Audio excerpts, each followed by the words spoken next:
BJP ಸಂಸದ doctor K Sudhakar ಹಾಗೂ ಕಾಂಗ್ರೆಸ್ ಶಾಸಕ ಪ್ರದೀಪ್ ಈಶ್ವರ್ ನಡುವೆ ಮುಸುಕಿನ ಗುದ್ದಾಟ ಮುಂದುವರೆದಿದೆ.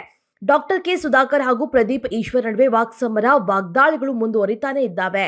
ಸುಧಾಕರ್ ಗೆದ್ರೆ ನಾನು ರಾಜಕೀಯ ನಿವೃತ್ತಿಯನ್ನು ತೆಗೆದುಕೊಳ್ತೇನೆ ಅಂತ ಈಶ್ವರ್ ಅವರು ಸವಾಲನ್ನು ಹಾಕಿದ್ರು.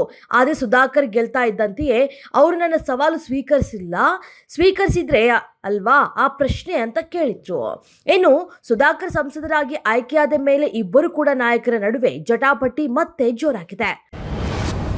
ಉಡುಪಿ ಜಿಲ್ಲೆಯ ಹೆಬ್ರಿ ಪೊಲೀಸ್ ಠಾಣೆ ವ್ಯಾಪ್ತಿಯ ಕಬ್ಬಿನಾಲೆ ಅರಣ್ಯ ಪ್ರದೇಶದಲ್ಲಿ ಸೋಮವಾರ ರಾತ್ರಿ 5 ಮಂದಿ ನಕ್ಸಲರ ತಂಡ ಸೀತಂಬೈಲು ಸಮೀಪ ಬಂದಿದ್ದ ವೇಳೆ ಎಎನ್ಎಫ್ ತಂಡ ಮತ್ತು ನಕ್ಸಲರ ನಡುವೆ ಗುಂಡಿನ ಚಕಮಕಿ ನಡೆದಿದೆ. ಈ ವೇಳೆ ವಿಕ್ರಮ್ ಹತನಾಗಿದ್ದು ಉಳಿದವರು ಪರಾರಿಯಾಗಿದ್ದಾರೆ ಎನ್ನಲಾಗಿದೆ. ಬ್ರೆಜಿಲ್ನಲ್ಲಿ ನಡೀತಾ ಇರುವಂತಹ G20 ಶೃಂಗಸಭೆಯ ವೇಳೆ ಭಾರತದ ಪ್ರಧಾನಿ ನರೇಂದ್ರ ಮೋದಿ ಅವರೊಂದಿಗೆ ದ್ವಿಪಕ್ಷೀಯ ಮಾತುಕತೆ ನಡೆಸಿರುವಂತಹ ಬ್ರಿಟನ್ ಪ್ರಧಾನಿ ಕೀರ್ ಸ್ಟಾರ್ಮರ್ ಪ್ರಸಕ್ತ ಸಾಲಿನಲ್ಲೇ ಮುಕ್ತ ವ್ಯಾಪಾರ ಒಪ್ಪಂದಕ್ಕಾಗಿ ಮಾತುಕತೆಯನ್ನ ಪುನರಾರಂಭಿಸುವುದಾಗಿ ಘೋಷಿಸಿದ್ದಾರೆ.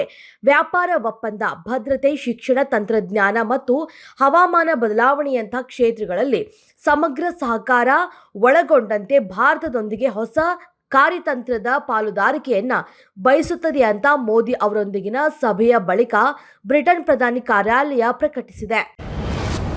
ನನ್ನ ಮಾತು ಕೇಳಿದ್ರೆ ಇಷ್ಟೆಲ್ಲ ಆಗ್ತಾ ಇತ್ತಾ ಅಂತ ಕೇಂದ್ರ ಸಚಿವ ವಿ ಸೋಮಣ್ಣ ಹೇಳಿದ್ರು.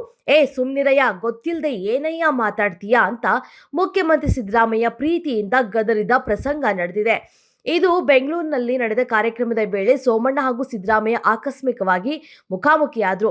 ಆಗ ಮೂಡಾ ನಿವೇಶನ ಹಂಚಿಕೆ ವಿಚಾರ ಪ್ರಸ್ತಾಪಿಸಿದ ಸೋಮಣ್ಣ, ಸಿದ್ದರಾಮಯ್ಯ ವಿಚಾರದಲ್ಲಿ ನಂದು ಏನಿದ್ರು ನೇರ ಮಾತು, ಸಣ್ಣ ವಿಚಾರಕ್ಕೆ ಇಷ್ಟೆಲ್ಲ ಆಗ್ತಾ ಇದೆ ಅಂದೇ ಹೇಳಿದ್ದೆ. ನನ್ನ ಮಾತು ಕೇಳಿ ನಿವೇಶನ ಹಿಂತಿರುಗಿಸಿದ್ರೆ ಇಷ್ಟೆಲ್ಲ ಆಗ್ತಾ ಇರಲಿಲ್ಲ.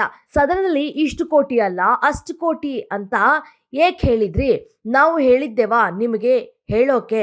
ನಾನೇನು ಸದನದಲ್ಲಿ ಇದ್ನಾ ಅಂತ ಪ್ರೀತಿಯಿಂದಲೇ ಸಿದ್ದರಾಮಯ್ಯ ನಡೆಗೆ ಆಕ್ಷೇಪವನ್ನ ವ್ಯಕ್ತಪಡಿಸಿದ್ರು.